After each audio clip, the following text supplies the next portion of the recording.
Hello दोस्तों, इस video के अंदर हम समझते हैं अध्याय नंबर 3 रासायनिक बलगतिकी केमिकल काइनेटिक्स। इसके अति महत्वपूर्ण प्रश्न उत्तर। तो दोस्तों इसके इंपॉर्टेंट क्वेश्चन आंसर होता है, इसको हम समझते हैं। तो एग्जाम की दृष्टि से इंपॉर्टेंट वीडियो है, तो वीडियो को एंड तक देखिए। चलिए अपन स्टार्ट करते हैं।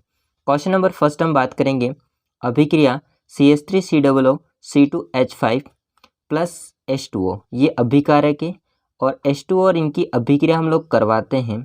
तो यहाँ से क्या बनता है, H2 होता है वो टूटेगा, एक तो H प्लस और OH में टूटेगा। थोड़ा सा मैं इसको बस समझा देता हूँ। एक तो टूटेगा H प्लस और OH में टूटेगा, ठीक है, OH माइनस में। यहाँ से देखिए, तो यहाँ से ये टूट जाएगा। H होता है वो आपका इस ऑक्सीजन के साथ में कनेक्ट होगा और बाकी जो आपका OH होता है वो कनेक्ट हो जाएगा C2H5 से। तो C2H5 अल्कोहल बना देगा, बाकी H इसके साथ मिलकर के ये आपका एसिटिक अम्ल बन जाएगा, ठीक है। अब इसमें पूछा क्या है कि अणुसंख्यता, मतलब एक तो अणुसंख्यता ज्ञात करनी है एवं कोटि में संबंध लिखिए। तो इन दोनों के मध्य संबंध या फिर हम संख्या निकालेंगे। तो दोस्तों पहली बात तो ये समझिए कि अणुसंख्यता का मतलब होता है कि जो भी अभिकारक हैं उसमें जितने भी अणुओं की संख्या है, अभिकारक के अणुओं की संख्या, उसको हम बोलते हैं अणुसंख्यता। जैसे कि ये पूरा 1 है, ये दूसरा है, तो यहाँ पर टोटल कितना हो जाएंगे, अणुसंख्यता 2 हो जाएगी, ठीक है। कोटि की बात करेंगे तो दोस्तों ये प्रथम कोटि की अभिक्रिया है। अब ये जो आपको समझना है कि कौन सी अभिक्रिया है, कौन सी कोटि की अभिक्रिया है। तो आपको अभिक्रिया की कोटियाँ होती है, उसको याद होना चाहिए। तो शून्य कोटि की अभिक्रिया होती है, एक प्रथम कोटि, ये द्वितीय कोटि, इस प्रकार से होती है। तो यहाँ पर ये जो अभिक्रिया है वो प्रथम कोटि की अभिक्रिया है। तो हम इसको संबंध कर दिखाना चाहे तो ऐसे बोल सकते हैं कि अतः अणुसंख्यता कोटि की 2 गुनी होती है। तो कोटि है 1, अणुसंख्यता है 2, इसका मतलब वो कैसी है, कोटि के 2 गुनी है अणुसंख्यता, ठीक है। सेकंड क्वेश्चन की बात करते हैं। तो दोस्तों सेकंड क्वेश्चन है प्रथम कोटि की अभिक्रिया की परिभाषा लिखिए। हाँ, एक बात मैं भूल गया हूँ कि यहाँ पर 2016 लिखा है, 2020 लिखा है। इसका मतलब ये है कि ये क्वेश्चन आ रखे हैं, ठीक है, इस साल में। इसका मतलब इम्पोर्टेंट बनते हैं, वापस भी आ सकते हैं, ठीक है। तो दूसरा क्वेश्चन क्या कह रहा है, प्रथम कोटि की अभिक्रिया की परिभाषा लिखिए। तो दोस्तों प्रथम कोटि की अभिक्रिया क्या होती है, तो समझिए ध्यान से इसकी डेफिनेशन को।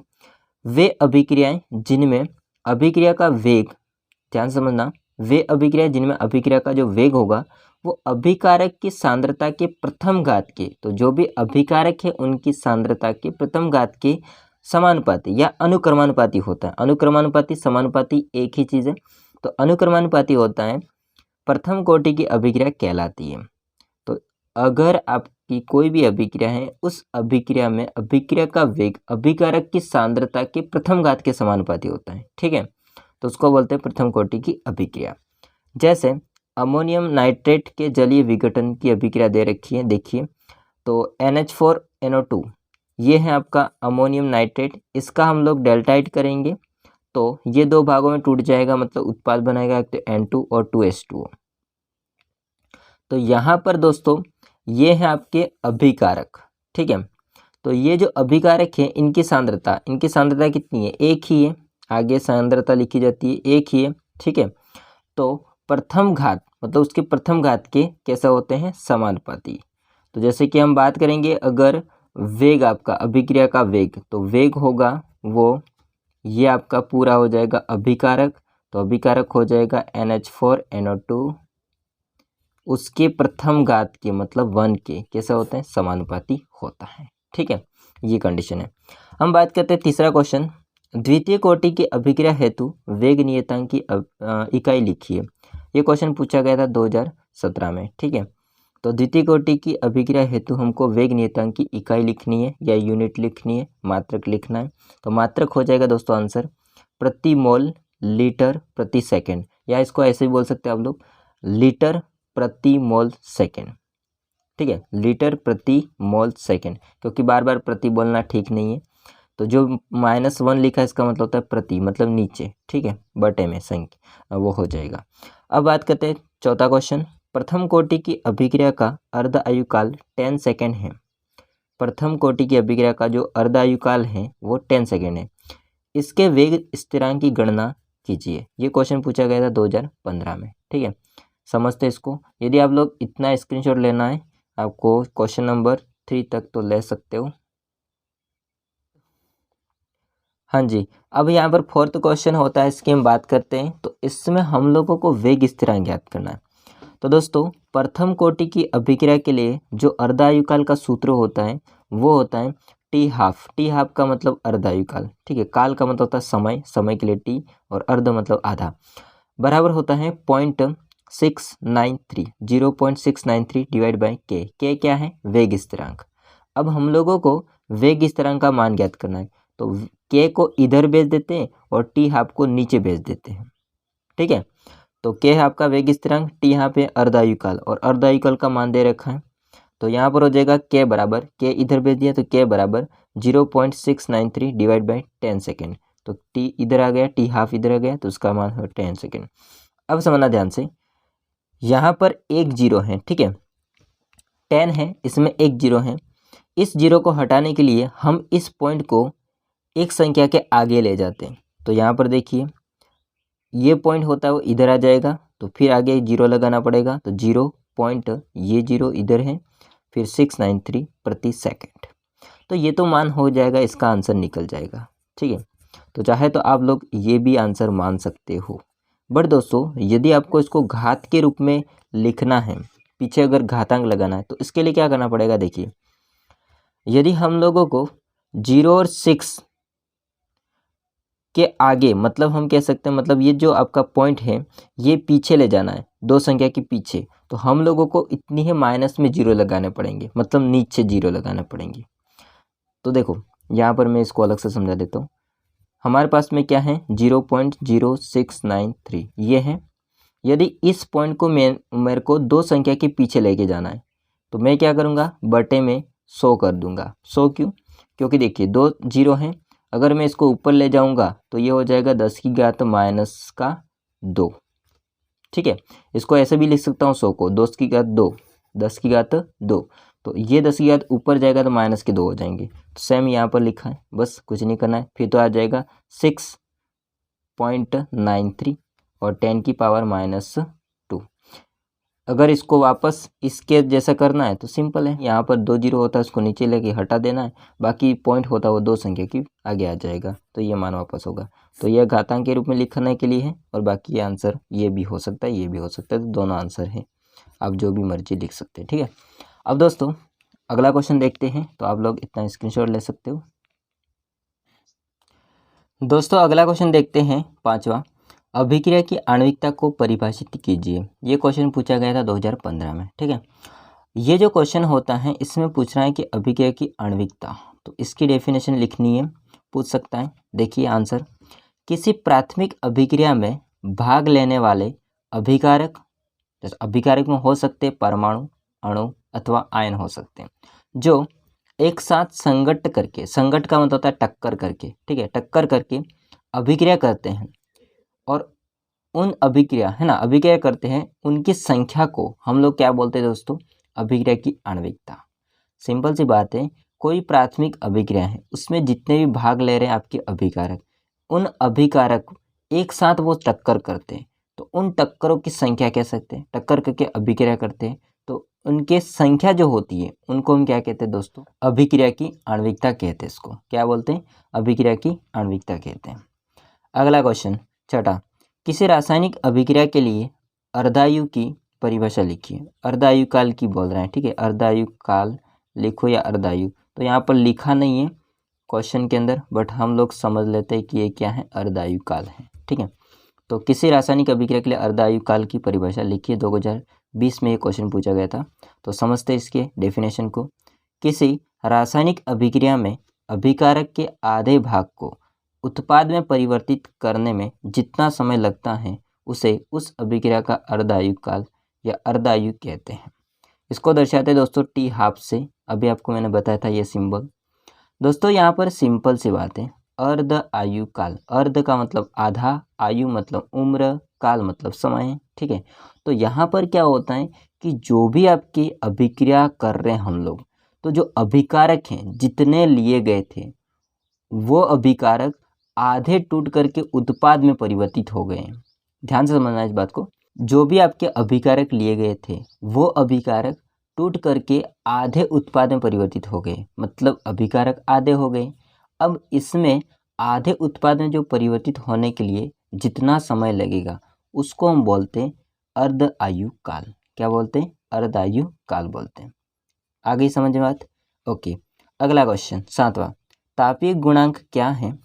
अभिक्रिया के वेग से इसका संबंध बताइए। तो तापीय गुणांक क्या है ये पूछ रहा है और अभिक्रिया के वेग से इसका संबंध पूछ रहा है। ये क्वेश्चन पूछा गया था 2017 में। देखिए आंसर, तापीय गुणांक 10 डिग्री सेल्सियस अंतर के दो भिन्न तापों पर वेग स्थिरांकों के अनुपात के बराबर होता है। ये क्या कहना चाहता है? ये कहना चाहता है कि जो आपका तापीय गुणांक होता है वो 10 डिग्री सेल्सियस अंतर के दो भिन्न तापों पर, अब वो भिन्न ताप क्या होंगे वो समझते हैं, उन पर वेग स्थिरांक के अनुपात के बराबर होता है। मान लेते हैं वेग स्थिरांक का तापीय गुणांक हम इसको ऐसे भी लिख सकते हैं कि T+10 डिग्री सेल्सियस पर जो वेग स्थिरांक का मान है और बटे में हो जाएगा T डिग्री सेल्सियस पर वेग स्थिरांक का मान। तो हम लोग क्या करेंगे, जो भी आपके तापमान है उसमें 10 डिग्री को जोड़ देंगे, उसके लिए जो वेग स्थिरांक का मान है डिवाइड बाय जो भी तापमान है डिग्री में, ठीक है, और उसको बटे हम लिख देंगे। तो जो इन दोनों का पुटअप करने से जो भी मान आएगा वो कहलाएगा वेग स्थिरांक का तापीय गुणांक कहलाएगा। अब यहाँ पर जो प्राप्त मान होता है दोस्तों वो 2 और 3 के मध्य हो सकता है या होता है, ठीक है। ओके, अगला क्वेश्चन देखते हैं 8वां, आर्हेनियस का समीकरण दीजिए। दोस्तों ये जो क्वेश्चन होता है ये मोस्ट इम्पोर्टेंट है। ये क्वेश्चन होता है ना, ये पूछता ही है 1 नंबर का क्वेश्चन, आर्हेनियस समीकरण लिखिए। मैं जब 12th का एग्ज़ाम दे रहा था तब भी ये क्वेश्चन पूछा गया था, है ना, तो इम्पोर्टेंट है, ध्यान से समझिए इसको। के बराबर AE minus EA open RT, के बराबर AE। अब ये जो मान है EA ओपन RT, ये E के घात में, ध्यान रखना इसको नीचे मत लिखना, ठीक है। तो E minus EA open RT, जहाँ पर EA है सक्रियण ऊर्जा, एक्टिवेशन एनर्जी है, तो यहाँ पर है सक्रियण ऊर्जा। R है दोस्तों गैस स्थिरांक, गैस नियतांक। T है तापमान या परम ताप। K है वेग स्थिरांक और A है दोस्तों आवर्ती गुणांक। A क्या है? आवर्ती गुणांक। तो इसको याद रखना, मैंने इंपॉर्टेंट मार्क लगा दिया है, तो आप लोग इसको देख लीजिए। बाकी इतना स्क्रीनशॉट लीजिए। 2 क्वेश्चन और है, इसको देखते हैं। अगला क्वेश्चन है दोस्तों, अभिक्रिया के वेग को परिभाषित कीजिए। तो अभिक्रिया के वेग को परिभाषित कीजिए, ये क्वेश्चन पूछा गया था 2007 में। अभिक्रिया का वेग क्या होता है उसको समझिए। इकाई समय में, मतलब कि मान लेते 1 सेकेंड में, इसको ऐसे भी कह सकते हो। तो इकाई समय में किसी अभिकारक या उत्पाद की सांद्रता में परिवर्तन को अभिक्रिया का वेग कहते हैं।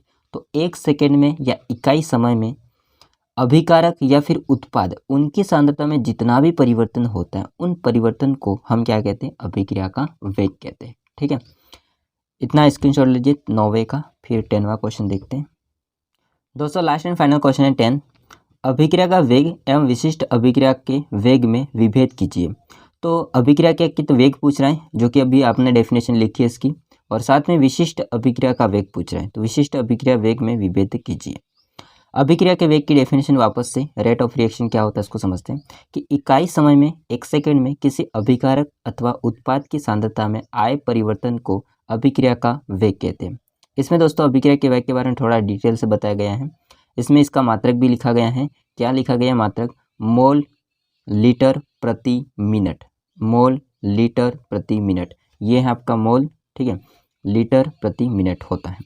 एंड अभिक्रिया के वेग को ऐसे लिख सकते हैं, प्लस माइनस हो सकता है, डेल्टा सी। डेल्टा सी का मतलब होता है दोस्तों सांद्रता में आए परिवर्तन, ठीक है, सांद्रता में परिवर्तन, बटे डेल्टा टी। टी का मतलब होता है समय, समय में परिवर्तन।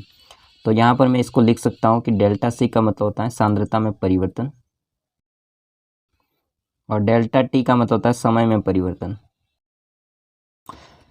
हाँ जी, तो ये सूत्र हो जाएगा अभिक्रिया के वेग का। अब हम समझते हैं विशिष्ट अभिक्रिया वेग को। इसमें क्या होता है समझिए। किसी अभिक्रिया का वह वेग जब सभी अभिकारकों की सांद्रता, इकाई होती है। इसका मतलब समझे, इसका मतलब दोस्तों ये होता है कि कोई भी अभिक्रिया है उसका वेग उसके जो अभिकारक की सांद्रता है वो इकाई है, मतलब कि आप इसको एक मान सकते हो, ठीक है। उसे विशिष्ट अभिक्रिया का वेग कहते हैं। अब इसको हम अभिक्रिया के थ्रू समझते। देखिए, माना अभिक्रिया है ए, अब यहाँ पर छोटा ए लिखा गया है, वो उसके आगे सांद्रता देखने को मिलती है, या फिर आप इसकी संख्या कह सकते हो।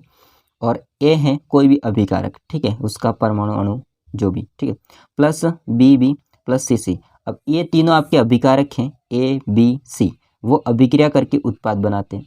अब यदि हमको वेग को लिखना है तो कैसे लिखेंगे? तो दोस्तों जो भी अभिकारक हैं इनके हम क्या करेंगे, जो भी अभिकारक है इनको हम लिखेंगे और फिर इनके जो आगे सांद्रता है उसको घातांक में लिखेंगे, ठीक है। तो वेग बराबर हो जाएगा वेग स्थिरांक के क्यों आता है? क्योंकि दोस्तों आपका जो वेग होता है वो अभिकारकों की सांद्रता के समानुपाती होता है, ये आपको पता है। तो जहाँ पर समानुपाती का चिन्ह हटेगा तो के आएगा, तो के क्या है? वेग स्थिरांक ए, और इसका जो भी मोल है सांद्रता है वो उसको ऊपर लिखेंगे घात के रूप में, बी, इसका भी घातांक हो जाएगा बी, और सी। अब यहाँ पर कहने का मतलब ये है। अब दोस्तों विशिष्ट अभिक्रिया के वेग के बारे में बात करें तो जो भी आपके अभिकारक है उनकी सांद्रता, मतलब ए बी और सी, मान लेते हैं ए और बी और सी, इनकी हम बात करेंगे दोस्तों, तो इनका जो मान है वो इकाई हो, मतलब कि एक हो। तो इसको हम लिख सकते हैं कि ए और बी और सी इनकी सांद्रता होती है 1 मोलर होती है। कितनी होती है? 1 मोलर या इकाई होती है। यही विशिष्ट अभिक्रिया का वेग होता है, ठीक है। आ रही बात समझे? तो सिंपल सी बात है, विशिष्ट अभिक्रिया का वेग क्या है? अभिकारकों की सांद्रता की इकाई होती है। दोस्तों तो ये क्वेश्चन आंसर थे 10 क्वेश्चन। बाकी आपको कैसा लगा कमेंट करके बताइएगा। वीडियो अच्छा लगा हो तो लाइक करना, चैनल को सब्सक्राइब नहीं किया तो कर देना। मिलते हैं नेक्स्ट वीडियो में, तब तक जय हिंद, वंदे मातरम।